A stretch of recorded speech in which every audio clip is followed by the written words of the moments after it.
Alright, I thought I'd show some of the weird plants I got down here. This I call sage. Some people call it white wormwood, but I call it sage. You can kill it with a sprayer, but you got to use some, it's kind of a furry leaf, so you have to use some surfactant with it. This here is prairie coneflower. It also comes in like a maroon leaf. But that's a prairie coneflower. I got a lot of it out here.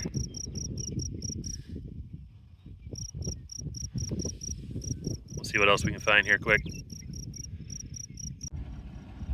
This is yarrow.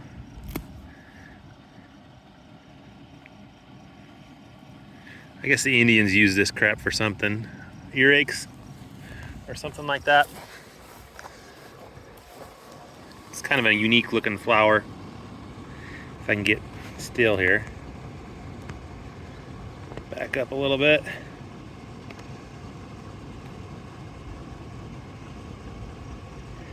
That's yarrow. Hoary vervain. Pretty much good for nothing other than using moisture. So I've had that out here pretty bad before, and I've cleaned it up with some Grazon, and that does really good on it. Hoary vervain. This is fleabane. Got pretty narrow leaf.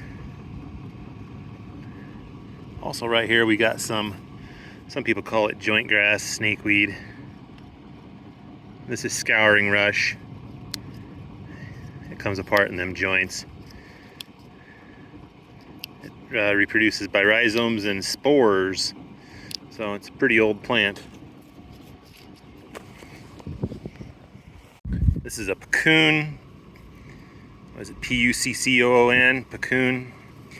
I think we got like 3 different kinds: hoary, hairy, and narrow leaf. And I think the hairy likes the sandier soil. If it's on the clay or heavier ground, it's more likely to be hoary puccoon, but this stuff will get a yellow flower on it.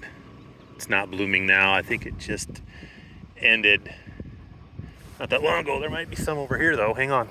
Here we go. Yep. We're gonna call it hairy puccoon.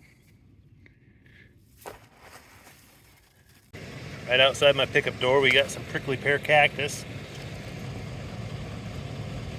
I've not ever gotten a flat tire by driving over this stuff, but I've used Grazon Next on it and made it awfully sick. And in the next year, following year, there was hardly any out here, but now I see it all over, so maybe it just makes it mad enough to come back with a vengeance. I don't know. Of course, I've showed you needle and thread before. This bunch of grass. Up here is the seeds. We'll pull a couple out. There's where it gets its name. Nice sharp needles and a long thread. So that'll go right through your shirt, pants. Gets real long beards on it. Needle and thread. There's quite a bit of it out here. This is lead plant. Gets these purple flowers on the top. Reminds me of vetch a lot, but it's supposed to be a nitrogen fixer and palatable by livestock. This here is purple prairie clover.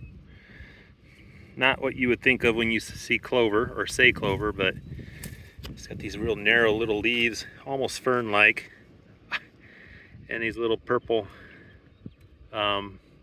seed heads. Here's some that are just starting to bloom here. This grass right next to it, I'm not exactly sure, but I'm calling it June grass. Gets these narrow seed heads like that. Bunch type grass also. I think that's June grass. Not exactly sure on that one. Maybe somebody can correct me if I'm wrong on that though. This is called Blazing Star. It'll get a purple flower out each one of these little, basically where each leaf is. There's going to be a little purple flower like this. This one I don't think is opened up all the way. I think it gets fuller. There might be some more up here. We'll look around. Maybe I'll find a better example. I know I showed you a prickly pear already, but this here is about as robust as they get out here.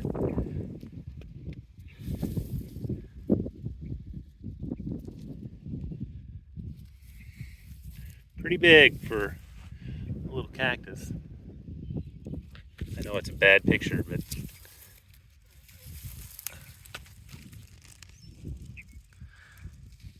anyway, that's that. There's a blazing star getting a little bit further along.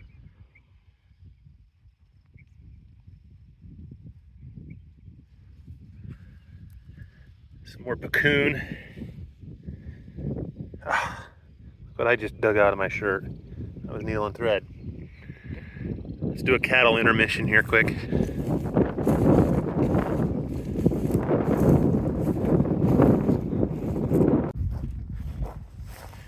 Here we have purple cone flowers. These are kind of small ones. Kind of a spiky center. They really don't smell much. There's another one over there.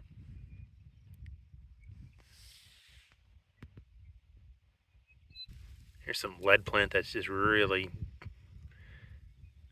deep purple.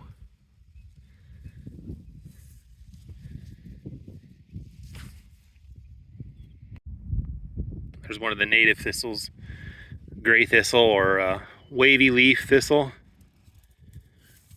I usually don't worry about trying to spray them. They rarely become a nuisance. Here's some before they bloom. I get this big huge bulb on the top. And here's a bunch over here blooming.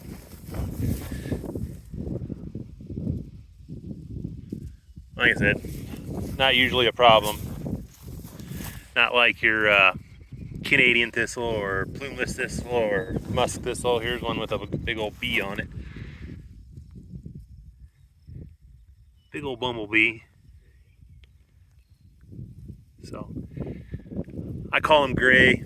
You can call it wavy leaf or whatever, but that's what another native thistle. This is what I call buckbrush.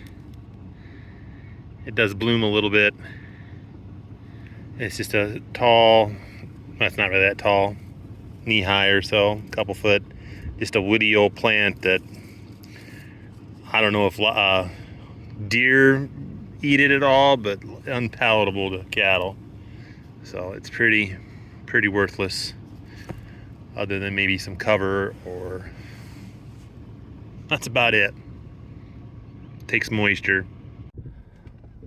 One other thing I saw in here 3 weeks ago was some pale larkspur. I can't find any of it now. I'll put a picture of it in here. It's fairly palatable to livestock. They like it, but it's not good for them. And in small amounts, it's not an issue. And that's what I found one out here. And I haven't seen it since. It's somewhere over here. I don't know where. That direction. I don't know where it's at, but it's probably done blooming by now. But it's a neat little flower. So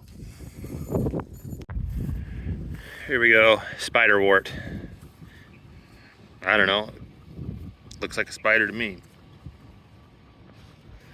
These long, weird leaves. Spiderwort. There's another one over here.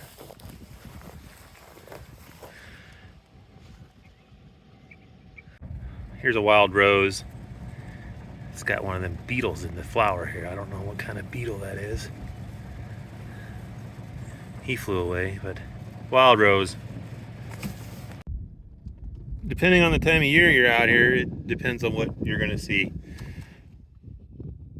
In June, May, June, there's going to be different flowers out here than what's out here in July. And then I don't know if there's anything special out here in August because everything's usually dead by then. But was just about to end this, but hey, I found both colors of coneflower right side by side.